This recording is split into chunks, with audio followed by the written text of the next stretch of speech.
New York Times yasema Iran ndio nchi iliyofanikiwa zaidi kudhibiti nguvu za kijeshi za Marekani tangu vita vya pili vya dunia. Chombo cha habari cha Marekani kimetangaza kwamba Iran ndio kikwazo kikubwa zaidi kwa nguvu za kijeshi za Marekani tangu baada ya vita vya pili vya dunia. Kwa mujibu wa shirika la habari la Mehr, gazeti la Marekani la The New York Times limesema kwenye ripoti yake kwamba hakuna nchi yoyote tangu baada ya vita vya pili vya dunia ambayo imefanikiwa kudhoofisha uwezo wa kijeshi wa Marekani kama Iran.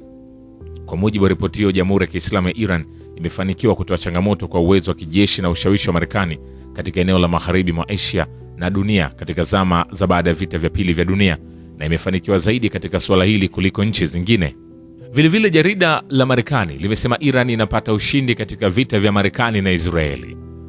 Jarida la Foreign Affairs la Marekani limechunguza uwiano wa ushindi na hasara katika vita vya Marekani na Israeli dhidi ya Irani na kuandika, Teherani inapata ushindi katika vita hivi. Jarida hilo la Marekani limeeleza kwenye ripoti yenye kichwa cha maneno Iran Long Game kwamba Iran inatimiza malengo yake kutokana na matatizo ambayo imewasababishia maadui zake. Jarida hilo limeongeza kuwa maandalizi ya miongo kadhaa ya Iran yanazaa matunda. Jarida la Foreign Affairs limeandika kwamba Iran kwa sasa inatekeleza mkakati ambao umeweza kuharibu mifumo kadhaa muhimu ya ulinzi wa anga ya Marekani na Israeli, kuharibu vikali kambi za kijeshi za Marekani katika Ghuba ya Uajemi, kusababisha mashinikizo makubwa ya kiuchumi katika eneo hilo na kuibua mgawanyiko kati ya Marekani na washirika wake wa Kiarabu katika Ghuba ya Uajemi.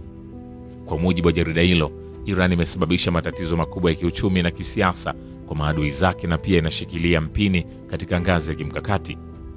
Jarida hilo la Marekani limesema kwamba vita vya sasa havipaswi kuhukumiwa kwa viwango vya kawaida na kuongeza, kigezo sahihi cha tathmini si kama Iran inapigwa vibaya au la. Badala yake, swali litakalokuwa muhimu vita vitakapoisha ni kwamba Teherani itafikia malengo yake ya kimkakati au la. Kwa maana hii, Iran inashinda vita hivi. Ni kwambia hivi, hatujamaliza. Vipigo vya makombora vya Hezbollah vimefanikiwa kulivuruga baraza la mawaziri la Israeli. Ongezeko la mashambulizi ya roketi ya harakati ya Hezbollah Lebanon dhidi ya jeshi la utawala wa Israeli, yaliyoelezwa na vyombo vya habari vya Israeli kama mashambulizi makali zaidi tangu kuanza kwa vita, limeugeuza mkutano wa baraza la mawaziri la Israeli kuwa uwanja wa malumbano makali kati ya waziri wa fedha na mkuu wa majeshi ya utawala huo.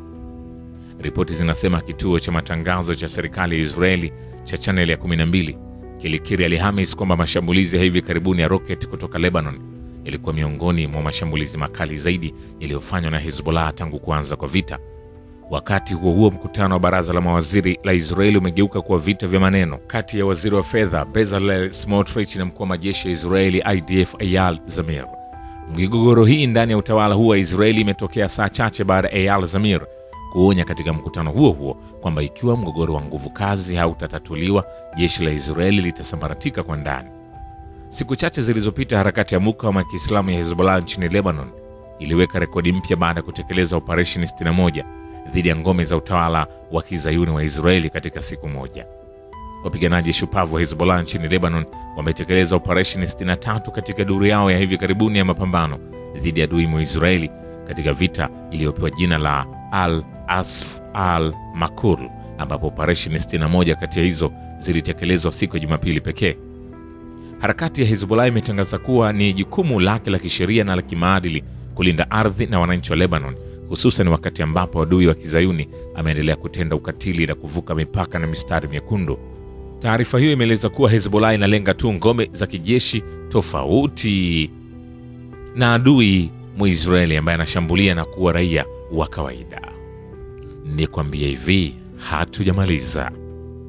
Waziri wa mambo ya nje wa Uturuki amezihutubu nchi za Kiislamu na kuzitahadharisha ziwe makini na kutoingia katika mchezo wa utawala wa Israeli. Hakan Fidan amesema nchi za eneo la Ghuba ya Uajemi hazipaswi kujiingiza kwenye mchezo wa Israeli. Fidan ameutaja utawala wa Kizayuni kuwa ni kikwazo kikuu katika kufikiwa amani na kuongeza kuwa ukosefu wa amani kwenye eneo hilo unasababisha mapigano ya muda mrefu kati ya nchi na jamii mbalimbali. Waziri wa mambo ya nje wa Uturuki ameashiria kupungua imani ya Teherani kwa Washington na kusema Iran kwa kiasi kikubwa haiamini Marekani. Wakati huo huo, Ahmet Hakan, mhariri mkuu wa gazeti la Hurriyet la nchini Uturuki, ameandika katika makala kwamba Rais Donald Trump wa Marekani alikuwa na ndoto nyingi kuhusu vita. Alitaka kuiangusha serikali ya Iran lakini hakuweza. Alitaka kuilazimisha Iran isalimu amri, ameshindwa. Alitaka kudhibiti mafuta Iran, ameshindwa. Alitaka kuwaingiza watu wake madarakani, ameshindwa. Alitaka kuifanya Iran kama Venezuela, lakini ameshindwa, amesema mhariri huyo. Amesema kuwa ukweli mchungu umevunja ndoto hizo zote. Mwishowe ndoto moja tu imebaki kwa Trump: kufungua lango bahari la Hormuz. Yaani anatarajia kutangaza ushindi kwa kufungua lango bahari la Hormuz ambalo lilikuwa wazi kabla ya vita. Ni kwambie hivi, hatujamaliza. Jeshi la Yemen limetangaza kuwa liko tayari kuingilia moja kwa moja kijeshi iwapo pande nyingine zitaungana na Marekani na Israeli dhidi ya Jamhuri ya Kiislamu ya Iran na muhimili wa mukawama. Msemaji wa jeshi la Yemen, Jenerali Yahya Saree, amesema kuwa uchokozi wa kikatili unatekelezwa na tawala simu za Marekani na Israeli ambazo zinalenga Jamhuri ya Kiislamu ya Iran, muhimili wa jihadi na mukawama, pamoja na umma mzima wa Kiislamu, kwa lengo la kuanzisha Israeli kubwa chini ya kivuli cha mpango wa kubadilisha Mashariki ya Kati. Amesema kuwa ni muhimu kwa Marekani na Israeli kujibu mara moja juhudi za kidiplomasia za kimataifa zinazolenga kusitisha vita dhidi ya Iran na nchi za muhimili wa mukawama. Ameongeza kuwa vita dhidi ya Iran ni vya kidhalimu na vinahatarisha utulivu na usalama wa kikanda na kimataifa pamoja na kudhuru uchumi wa dunia. Jenerali Saleh amebainisha kuwa jeshi la Yemen liko tayari kwa uingiliaji wa moja kwa moja wa kijeshi endapo muungano wowote mpya utaundwa pamoja na Marekani na Israeli dhidi ya Jamhuri ya Kiislamu ya Iran na muhimili wa jihadi na mukawama. Aidha, amesema jeshi la Yemen halitaruhusu Bahari Nyekundu kutumiwa kutekeleza operesheni za uhasama za Marekani na Israeli dhidi ya Iran au dhidi ya nchi yoyote ya Kiislamu. Msemaji huyo jeshi la Yemen ameongeza kuwa operesheni zao za kijeshi zinalenga tu maadui wawili ambao ni utawala wa kizayuni wa Israeli na Marekani kwa lengo la kuzuia mipango ya kizayuni na hazilengi watu wa mataifa ya Kiislamu. Vilevile, Baraza la Haki za Binadamu la Umoja wa Mataifa limelaani shambulio la Marekani na Israeli dhidi ya shule ya Shajareh Taibe katika mji wa Minabu kusini mwa Iran, ambapo kwa uchache wanafunzi na wafanyakazi wa shule 175 wameuawa kikatili tarehe 28 Februari. Katika kikao cha dharura kilichofanyika Geneva siku ya Ijumaa kwa ombi la Iran, China na Cuba, chombo hicho cha kimataifa kimetaka kuanzishwe uchunguzi wa mara moja na kina sambamba na kuwajibishwa waliohusika na jinai hiyo. Katika mkutano huo, maafisa waandamizi wa Iran na wa kimataifa walitoa hotuba, akiwemo waziri wa mambo ya nje wa Iran Said Abbas Araghchi, kamishna mkuu wa haki za binadamu wa Umoja wa Mataifa Volker Turk, ripota maalum wa Umoja wa Mataifa kuhusu haki ya elimu Farida Shahidi, pamoja na mama wa mmoja wa wahanga. Katika hotuba yake, Turk amelaani shambulio hilo akitaja kuwa ni mfano wa kushtua wa athari za vita dhidi ya raia, hasa watoto. Wakati huo huo, Maria Zakharova, msemaji wa wizara ya mambo ya nje ya Russia, amesema kupitia taarifa akiashiria hujuma za kijeshi za Marekani na utawala wa kizayuni dhidi ya Iran kwamba sababu ya mashambulio dhidi ya nchi inahusiana moja kwa moja na tamaa ya madola ya kigeni kutaka kupora na kudhibiti rasilimali zake za mafuta na gesi. Maria Zakharova amesema siku ya Ijumaa kwamba mashambulio dhidi ya Iran, Venezuela na kabla ya hapo Iraq na Libya siku zote yamekuwa yakihusiana moja kwa moja na rasilimali za mafuta na gesi na uhamishaji wa rasilimali hizo katika nchi mbalimbali za dunia.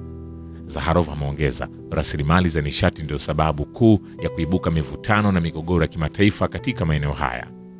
Hujuma za pamoja za kijeshi za Marekani na utawala wa kizayuni dhidi ya Iran zilianza tarehe 28 Februari mwaka huu, uvamizi ambao ulifanyika wakati mazungumzo yasiyo moja kwa moja yalikuwa yakiendelea kati ya Iran na Marekani. Ni kwambia hivi, hatujamaliza. Shukran kwa Babu Kivita na Historia ya Dunia. Mimi ni Richard Shio, The Rich Voice. Ni follow Instagram na TikTok kama Rich Voice Official. Asante.